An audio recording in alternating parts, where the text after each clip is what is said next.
Ya, Mirsa, kita akan mengajak Anda untuk mengupdate kondisi terkini Rumah Sakit Indonesia di Gaza, Palestina yang sangat memprihatinkan, di mana pasien membludak dan tidak tertangani dengan maksimal.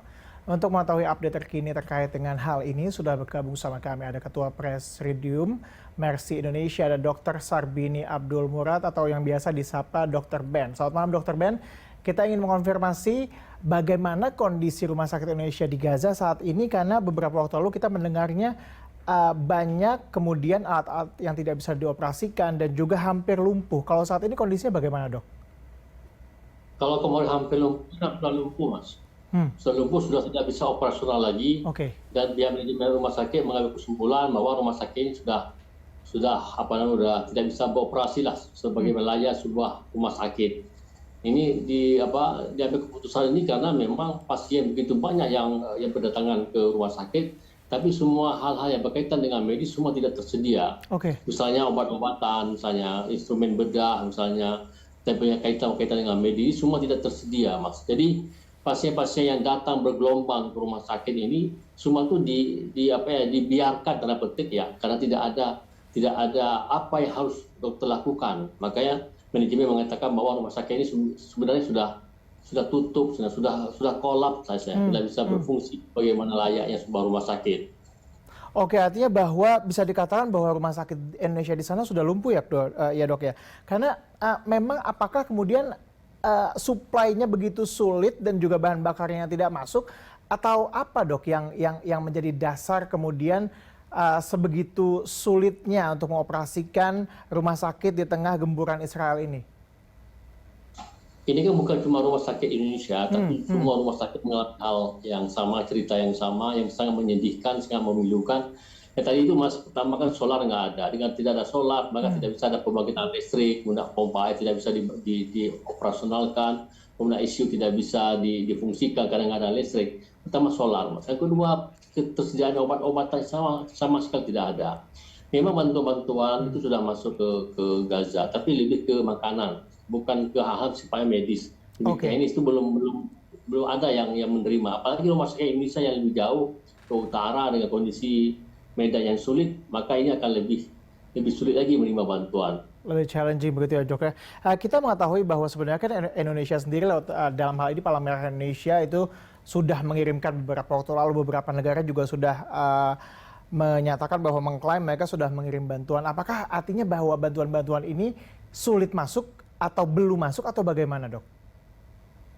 Memang otoritas Mesir telah memberi izin untuk bantuan bisa masuk, kemudian Israel juga memberi izin, tapi itu tidak semua bisa leluasa untuk mereka distribusikan seluruh Gaza nih, Mas. Jadi bantuan-bantuan ini lebih ke, bisa katakan lebih ke makanan dan minuman, kemudian itu lebih ke konsentrasi daerah selatan dan lebih aman dibandingkan daerah tengah dan daerah utara.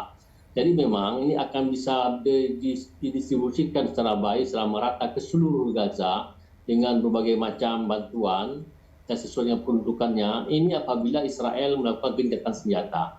Tapi kalau gencatan senjatanya itu belum dilakukan, hanya jeda kemanusiaan cuma 4 jam, ini sangat sulit bantuan ini didistribusikan secara merata seluruh Gaza, Mas. Oke. Itu artinya bahwa jeda kemanusiaan yang mereka berikan selama 3-4 jam itu sulit ya untuk menjangkau rumah sakit Indonesia yang kita tahu bahwa lokasinya ada di Gaza Utara, begitu ya, Dok ya? Benar, Mas. Dan ditambah dengan banyak bangunan-bangunan yang runtuh, yang rusak itu, yang roboh, sehingga ini nggak sembarangan bisa mobil untuk bisa ke sana. Ini Dok, mungkin bisa digambarkan kalau kondisinya saat ini bagaimana sih, Dok, di Gaza Utara? Kita kan tahu bahwa sebenarnya wilayah di Gaza Utara ini adalah salah satu wilayah yang paling dulu diminta untuk ditinggalkan pada saat itu kan. Israel memforce warga di sana untuk ke arah selatan. Tapi kalau kondisinya bagaimana sekarang di sana? Apakah masih banyak warga? Secara umum gimana? Secara umum ini kan utara ini kan adalah medan pertempuran yang paling berat dan serangan Israel yang paling berat karena memang ini sangat dekat dengan Israel. Jadi lokasi-lokasi perlindungan pun ini agak terbatas, Mas. Bagaimana pada sekolah, sekolah Androa, kemudian rumah sakit Indonesia, hanya beberapa yang masih bisa menampung pengungsi. Tetapi di daerah utara, di daerah Beda Hanum, itu masyarakat sudah pada mengungsi semua karena setelah 2 minggu yang lalu mereka dikasih akses untuk berangkat ke selatan dengan jalan kaki, Mas. Itu daerah Beda Hanum. Bali sebagai masyarakat udah keluar. Itu memang daerah yang paling hancur-hancuran kalau kita lihat pertempuran yang sangat seru di daerah sana itu. Dan tentara Israel dengan rumah sakit Indonesia 3 kilometer Mas ini.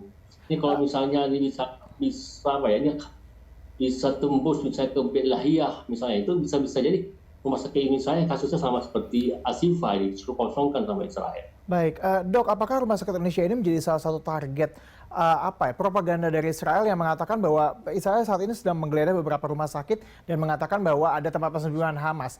Nah, kalau di Indonesia sendiri, adakah tuduhan itu? Ya, Mas, itu kan 3 minggu lalu itu IDF melalui juru bicaranya Hagari itu telah menuduh bahwa salah satu rumah sakit Indonesia itu ada bunker dan markas Hamas. Tapi tuduhan itu pertama yang dilakukan terhadap Asifa. Jadi rumah sakit Indonesia salah satu rumah sakit tertuduh, Mas.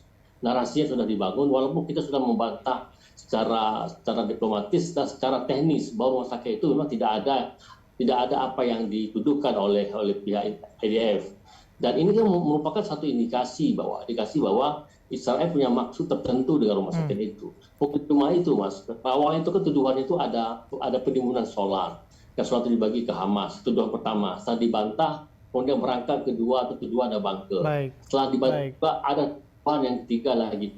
Ini ada indikasi bahwa ada rumah sakit Indonesia menjadi salah satu rumah sakit yang ditargetkan. Dan tuduhan itu sama seriusnya seperti rumah sakit Al-Shifa.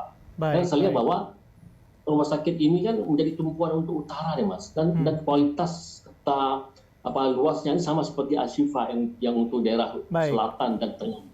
Baik, Dr. Ben, terima kasih atas informasi yang telah Anda sampaikan. Kita berharap bahwa segera bantuan bisa masuk dan juga menjangkau bagian utara Gaza karena masih banyak warga sipil yang paling terdampak dari hal ini ya. Dok, terima kasih, Dok, atas informasi yang telah Anda sampaikan.